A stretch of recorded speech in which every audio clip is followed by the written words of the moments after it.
Here with the head football coach Joel Taylor for his Week 9 press conference ahead of the Wolves hosting Southern Utah and return to UAC play. Wolves coming off a win against Shorter. We'll let Coach Taylor start with some general comments and then open up for questions. Yeah, definitely good to get back home and also getting that win column. Faced a good Shorter team, was able to come out on top. Thought we did some good things on offense and good things on defense. Looking forward to this week to play a really good Southern Utah team, well-coached team, get back in the UAC play, and hopefully get our first win in conference play. Questions? I guess I'll go ahead and open it up. So we saw Weiner get the start Saturday, and then early in the game you made the switch to Quincy Casey. No. I'm sorry. I'm way around. I apologize. If you just might explain that decision to make the quarterback switch. Yeah, we got two good quarterbacks, and I think Quincy came in and did a really nice job in the Central Arkansas game. He came in and threw 4 touchdowns. So we wanted to give him a shot to start. Davin kind of understood as well. Davin is still a good quarterback. We put him in later in the game, but we want to be seeing each week who's the best guy, fighting for the spot, just creating some competition right there. By the end of the day, I thought Quincy did a nice job, Central Arkansas, but also he also did a good job versus Shorter. I think he threw for 300 yards and counted for 3 touchdowns. He had 2 rushing touchdowns, so nice job by him. But at the end of the day, it's about scoring points, and Quincy was able to get in there and score points at Arkansas and also versus Shorter, and hopefully versus Southern Utah. We also saw Richie Langford get a little bit of playing time, even though it was for just very, very short period. How did he feel, and how did you feel about it? Yeah, that was awesome, man. I actually asked Davin because Davin had the last reps, and that was like going to be the last drive, and I said, Davin, do you mind Richie going in? Because Richie, he's probably one of the best teammates we have on our team, man. He does a really nice job, does whatever we ask him to do. Great attitude, man. Just a good teammate, man. And I wanted to get Richie in there, and he got in there. He actually completed a couple balls, which was pretty cool. And he pulled one and ran a little bit, but just to kind of reward guys for just doing a good job of being a good teammate, and we really appreciate Richie.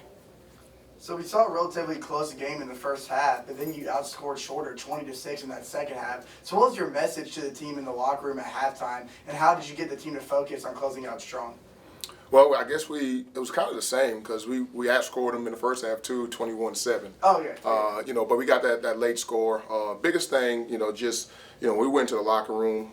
The biggest thing I wanted to impress, man, is to oppose our will. I thought we was trying to, press and try to make plays and things of that nature. First half, I thought it was an ugly first half.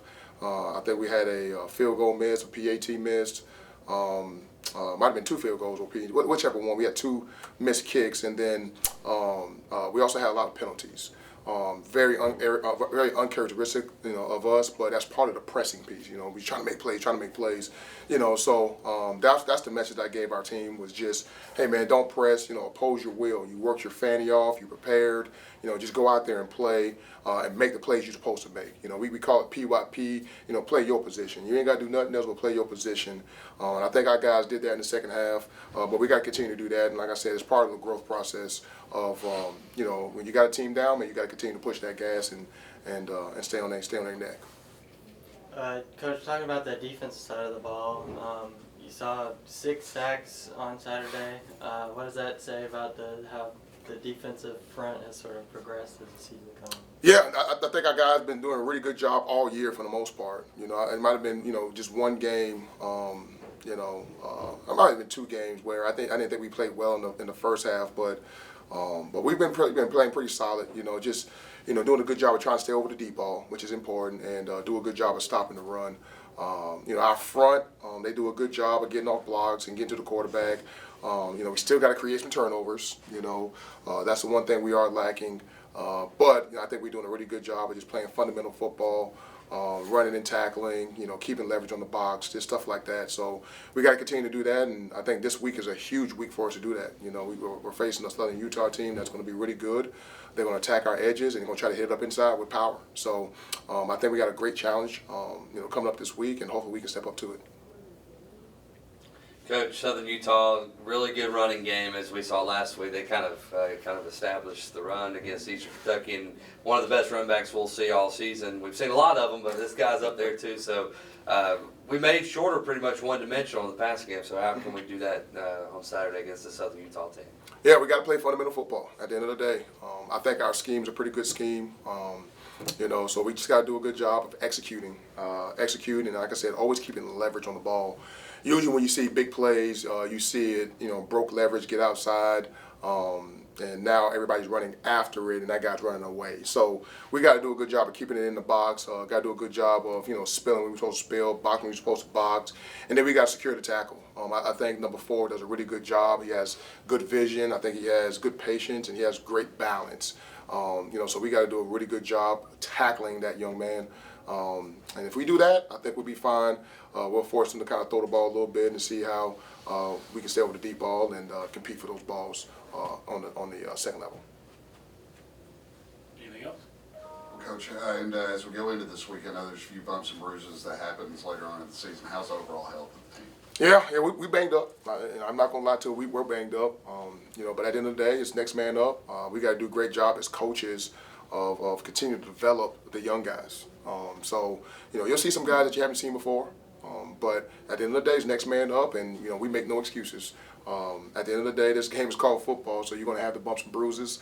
They probably have some as well. I think they had a bye week last week, so they're probably a little bit more healthy than we are. But I think we're okay. So I'm looking forward to it. It's going to be a knockdown, drag-out fight. Coach Fitzgerald up there does a really good job turning programs around. I think this is going to be his 3rd season, I think. So he's kind of got that thing the way he likes it. He got his foundation in. He has his standards there. You see those kids play really, really hard. They play discipline, attention to detail. So we got our work cut out for us. So we got to do a good job of getting healed up, right, and meeting intensity with intensity. Very good. All right, Coach, we're good.